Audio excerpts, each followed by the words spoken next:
welcome to my YouTube channel Concepts of Law by Imran Ashraf. Today's our topic of discussion is section 16 of Transfer of Property Act 1882, which is about transfer to take effect on the failure of period interest. Section wording क्या कहती हैं? Where by any reason or a rule contained in section 14 and section 13 and section 14, interest created for the benefit of the person, a person and the class of the person fails in regard to such person and the whole of the class, such interest fails upon the failure of period interest. सबसे पहले हम देखते हैं कि period interest क्या होता है, then आपको section wording समझ आ जाएगी.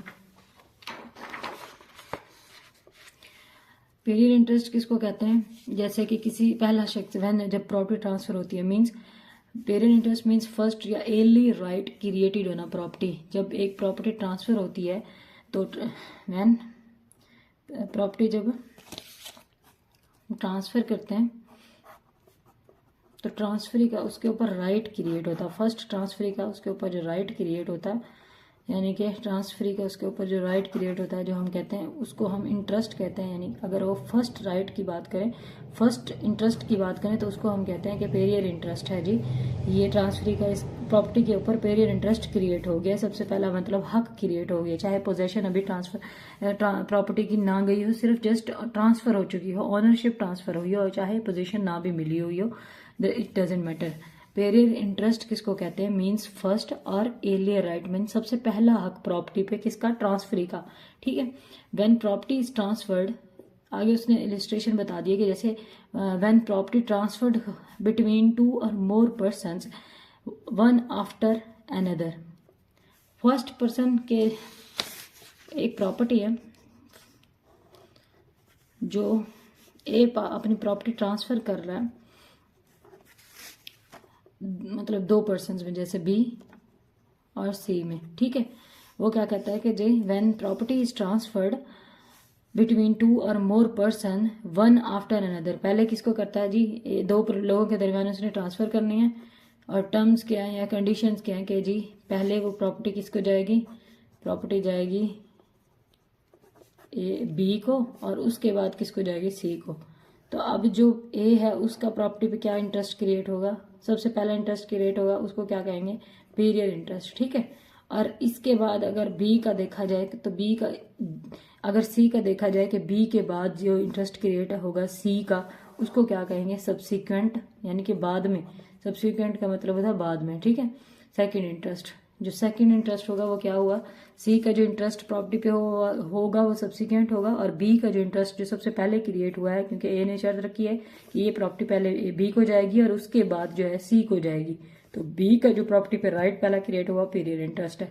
जब पीरियड इंटरेस्ट समझ आएगी तो सेक्शन 16 हमें क्या कहता है कि जब पीरियड इंटरेस्ट मीन्स जो प्रॉपर्टी का सबसे पहला राइट है, पहला इंटरेस्ट ट्रांसफरी का है, वो इंटरेस्ट अगर मेन पर्पस ही खत्म हो गया है तो सब्सिक्वेंट जो फर्दर इंटरेस्ट होगा वो सब्सिक्वेंट इंटरेस्ट भी फेल हो जाएगा. सर ये तो कंक्लूजन में जनरल सिर्फ सेक्शन 16 क्या कहता है कि रूल्स, इसको दोबारा देखें. अगर रूल्स कंटेन इन सेक्शन 13 और 14 की बात करता है तो सेक्शन 13 मीन्स अनबॉर्न चाइल्ड, मतलब कोई हक ट्रांसफर की पहले किसी के इंसान के लिए इंटरेस्ट क्रिएट किया गया है. जैसे ऐसा इंसान, जैसे 13 सेक्शन को देखा जाए अनबॉर्न चाइल्ड जो कि इस दुनिया में मौजूद नहीं था, नॉट एट एक्सिस्टेंट, उसके लिए जो इंटरेस्ट क्रिएट किया वो इंटरेस्ट फेल हो गया. ठीक है. लेट सपोज बच्चा पैदा मतलब जिसके लिए प्रॉपर्टी ट्रांसफर की गई अनबॉर्न चाइल्ड के लिए पूरा पीरियड इंटरेस्ट क्रिएट किया गया, वो बच्चा मतलब की पैदाइशी डेथ हो जाती है तो इंटरेस्ट तो जो पीरियड इंटरेस्ट था उसका प्रॉपर्टी के ऊपर वो तो फेल हो गया.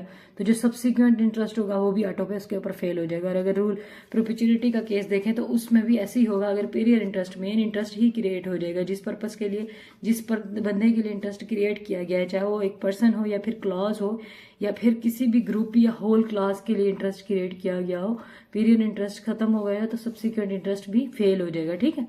Period interest when such interest fails upon the failure of period interest, ये कहता है. कि किसी भी शख्स को जो हक किसी को देना, मतलब पहले किसी शख्स को हक दिया है, अगर वो हक लेट्स सपोज वो बंदा जो है ना मौजूद ही नहीं है इस दुनिया में, या फिर ना अहल हो गया या मर गया है, तो जो इंटरेस्ट क्रिएट हुआ था वो जो जब फेल होगा तो फर्दर जो भी इंटरेस्ट उसके ऊपर जो डिपेंडेंट इंटरेस्ट क्रिएट होंगे, यानी कि जितने भी लोगों की फर्दर उसके ऊपर प्रॉपर्टी के ऊपर इंटरेस्ट क्रिएट हुए होंगे वो सारे फेल हो जाएंगे। ठीक है, ये कहता है section 16 of transfer of property act. Illustration देखें कि A create life interest for B to transfer property to B's elder son who is unborn. A जो है ए प्रॉपर्टी ट्रांसफर करना चाहता है बी के अनबॉर्न चाइल्ड को। ठीक है, बॉर्न सन को, वो भी एल्डर सन को जो कि अनबॉर्न है। ठीक है, ए ने क्या किया, इसके लिए पहले लाइफ इंटरेस्ट क्रिएट किया बी का एज सेक्शन 13, क्योंकि हमने सेक्शन 13 इन डिटेल पढ़ा है कि अगर किसी पर्सन को ऐसे बंदे के लिए प्रॉपर्टी ट्रांसफर करनी है जो कि अनबॉर्न है या फिर इस दुनिया में मौजूद नहीं है, तो उसके लिए पहले वो किसी जिंदा पर्सन के लिए लाइफ इंटरेस्ट उस प्रॉपर्टी के ऊपर क्रिएट करेगा और फिर वो जो है ना किसी अनबॉर्न पर्सन को या नॉट इन एग्जिस्टेंस पर्सन को प्रॉपर्टी वो ट्रांसफर कर सकता है। आप डिटेल सेक्शन 13 की पीछे मेरी वीडियोज में देख लीजिएगा। ए जो है ना लाइफ इंटरेस्ट क्रिएट करता है बी के लिए, क्योंकि वो प्रॉपर्टी किसको ट्रांसफर करना चाहता है, बी के अनबॉर्न बी के बेटे को, अनबॉर्न बेटे को ट्रांसफर करना चाहता है। ठीक है, तो ए ने क्या किया, पहले लाइफ इंटरेस्ट बी के लिए क्रिएट किया और क्या रखा, कंडीशंस रखी कि उसके आफ्टर बीज डेथ प्रॉपर्टी ट्रांसफर टू बीज अनबॉर्न सन। ठीक है, यहाँ तक तो ये सेक्शन, यहाँ तक तो सेक्शन 13 लग रहा है और ये वैलिड भी लग रहा है। ठीक है, वैलिड है सारा कुछ, उसने लाइफ इंटरेस्ट भी क्रिएट किया और अनबॉर्न सन के लिए किया। अगर हम इसको इलेक्शन सेक्शन 16 के तौर पे देखें तो वो क्या कहता है, ए ने लाइफ इंटरेस्ट क्रिएट किया बी के लिए, क्योंकि वो प्रॉपर्टी किसके लिए ट्रांसफर करना चाहता था, बी के बेटे को। ठीक है, और उसने आगे से क्या किया, कंडीशंस क्या रखी हैं, कंडीशन ऐसी रख दी हैं जैसे कि when his son reach 30 years of the age, जब उसका बेटा अनबॉर्न बेटा जो पैदा होगा, मतलब और वो कितनी 30 साल का होगा, तब जो है प्रॉपर्टी उसको मिल जाएगी। ठीक है, और अगर बी डाइज, बी की डेथ हो जाती है without any child, then property transfer to C. देखो, ए ने प्रॉपर्टी देनी है बी के अनबॉर्न सन को। ठीक है, इसने क्या किया, लाइफ इंटरेस्ट किसके लिए क्रिएट किया, बी के लिए लाइफ इंटरेस्ट क्रिएट कर दिया, बी के लिए लाइफ इंटरेस्ट क्रिएट भी कर दिया। और कंडीशंस क्या रखी हैं जी, जब कंडीशन रखी कि जब बी का बेटा जो है वो क्या होगा, 30 साल का होगा, तब जो है इसको ये प्रॉपर्टी जो है, जो जिसके लिए उसने प्रॉपर्टी ट्रांसफर करना चाहता है जो प्रॉपर्टी, वो इसको अनबॉर्न चाइल्ड को मिल जाएगी। ठीक है, ए ट्रांसफर प्रॉपर्टी बेसिकली किसको करना चाहता है, उसने लाइफ इंटरेस्ट किसके, बी के अनबॉर्न बेटे को प्रॉपर्टी ट्रांसफर करना चाहता है, उसके लिए उसने बी के लिए लाइफ इंटरेस्ट क्रिएट किया। ठीक है, लेकिन कंडीशंस जो बाद में रखी हैं, उसने कंडीशन रखी है कि जब उसका बेटा जब 30 साल का होगा तब उसको ये प्रॉपर्टी मिलेगी। ठीक है, दूसरी क्या कहता है कि अगर बी की डेथ हो जाती है, ठीक है, तो any child then without any child, अगर बी की डेथ हो जाती है बगैर किसी चाइल्ड के या बेटे के, तो प्रॉपर्टी किसको ट्रांसफर हो जाएगी, सी को ट्रांसफर होगी। इसमें क्या इंटरेस्ट कैसे फेल हुआ, period interest in this case is fail,